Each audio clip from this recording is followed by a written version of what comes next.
হরে কৃষ্ণ। নমস্কার বন্ধুরা, রাধারানী রান্নাঘরে আপনাদের সবাইকে স্বাগত জানিয়ে আমি আবারও চলে আসলাম একটি নতুন রেসিপি নিয়ে। আমি এখানে 300 গ্রাম ভেন্ডি নিয়েছি।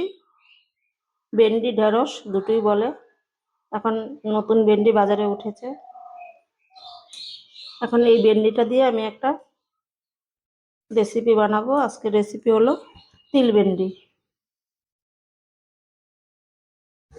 ভালো করে ধুয়ে নিয়েছি। এই ভেন্ডিটা বানানোর আগে আপনারা ধুয়ে নেবেন।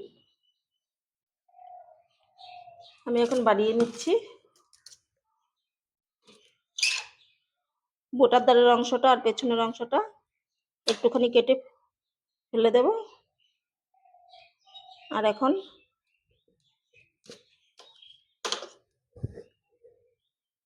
এইভাবে করে বানিয়ে নেব।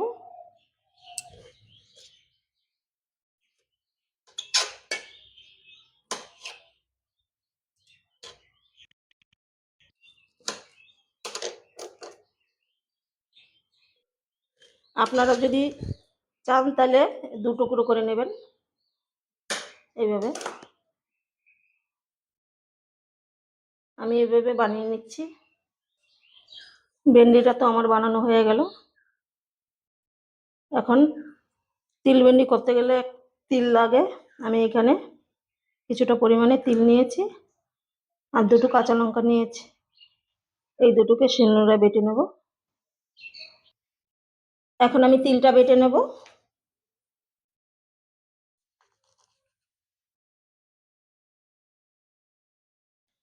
আমার এখানে ভেন্ডিটা একটু বেশি আছে, এর জন্য একটু তিলটা বেশি পরিমাণে নিলাম।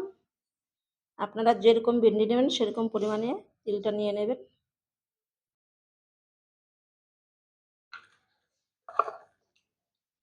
জল দিয়ে বেটে নেব।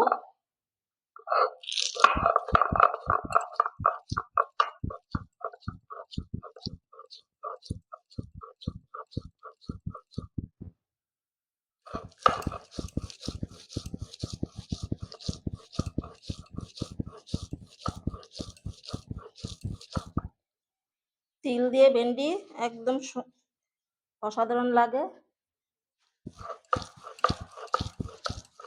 অবশ্যই করে আপনারা বাড়িতে বানিয়ে খাবেন। আমি কাঁচা তিলটা নিয়েছি। আপনারা যদি চান তাহলে তিলটা ভেজেও গুঁড়ো করে দিতে পারবেন, ওইভাবেও রান্না করা যায়। আরেকবার বাটলেই হয়ে যাবে।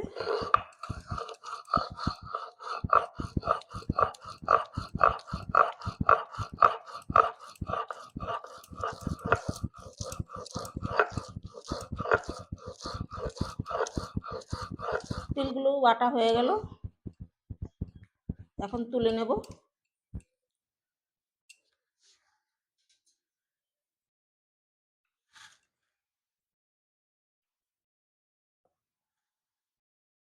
তিলগুলো তোলা হয়ে গেল, এখন রান্নাটা করে নেব। একটা কড়াই বসিয়ে তেলটা গরম করে নিয়েছি। বানিয়ে রাখা ভেন্ডিগুলো এখন দিয়ে দেব।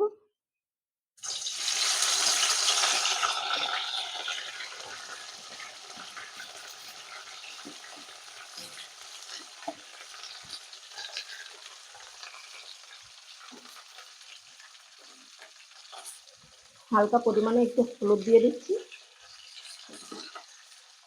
আর একটুখানি লবণ দিয়ে দিচ্ছি। নেড়ে চেড়ে ভেন্ডিগুলো একটুখানি ভেজে নেব।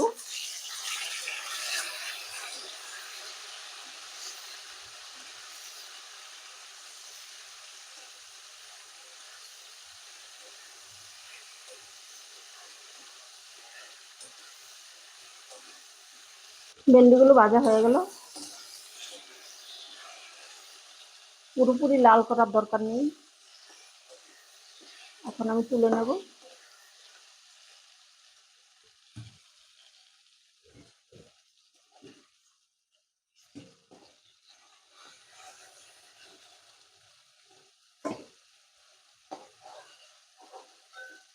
এই তেলেই আমি রান্নাটা করে নেব। আর হালকা পরিমাণে একটু তেল দিয়ে দিচ্ছি, কেননা ভেন্ডিটা ভাজা হয়ে গেল, আর বেশি তেল লাগবে না। একটু কালো জিরে দিয়ে দিচ্ছি।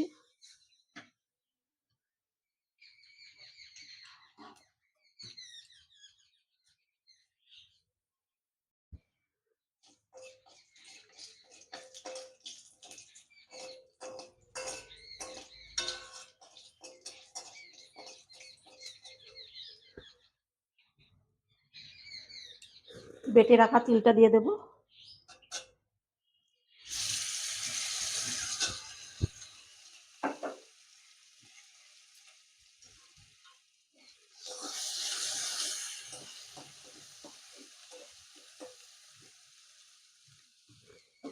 মশলা বাটার জলটা দিয়ে দিচ্ছি।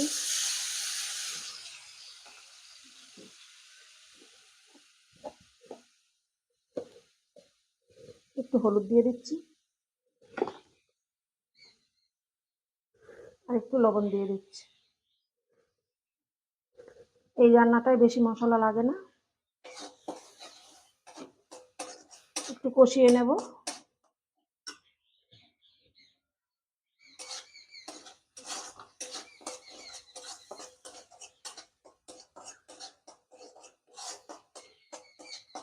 তিলটাকে একটু ভাজা ভাজা করলে তাহলে সুন্দর একটা সেন্ট আসবে।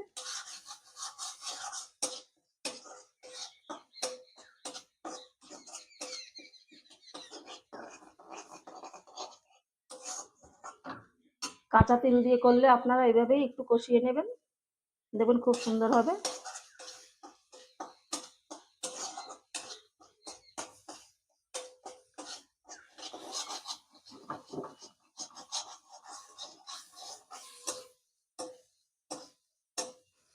তিলটাকে কষাতে কষাতে দেখবেন সুন্দর একটা তিলের গন্ধ বেরোবে, তখনই দিয়ে দিতে হবে জল।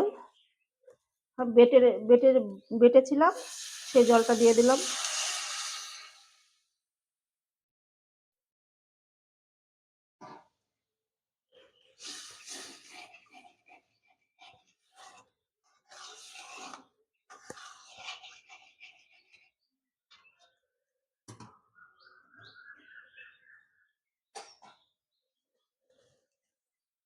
এখন ভেজে রাখা ভেন্ডিগুলো দিয়ে দিচ্ছি।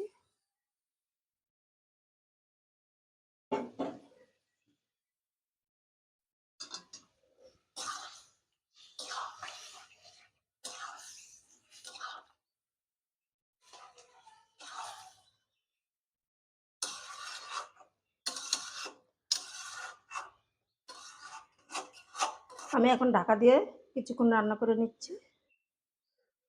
আমি 4 মিনিট রান্না করে নিয়েছি, ঢাকাটা খুলে একটু নেড়ে দেবো।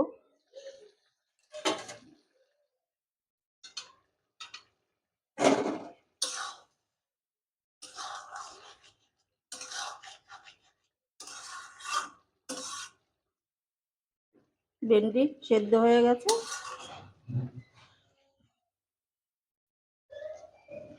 এখন আমি আরেকটু রান্নাটা করে নেব, আর একটু শুকনো শুকনো করব। আমি আরো 2 মিনিট রান্নাটা করে নিয়েছি। এই দেখুন শুকনো শুকনো হয়ে গেছে। এই রান্নাটা এরকম রাখলেই ভালো লাগে খেতে। রান্নাটা হয়ে গেছে, এখন নামিয়ে নিচ্ছি। তিল ভেন্ডিটা আমি একটা প্লেটে তুলে নিয়েছি, দেখুন কত সুন্দর লাগছে দেখতে। আপনারাও এইভাবে বাড়িতে বানাবেন আর কমেন্ট করে জানাবেন কেমন হয়েছে।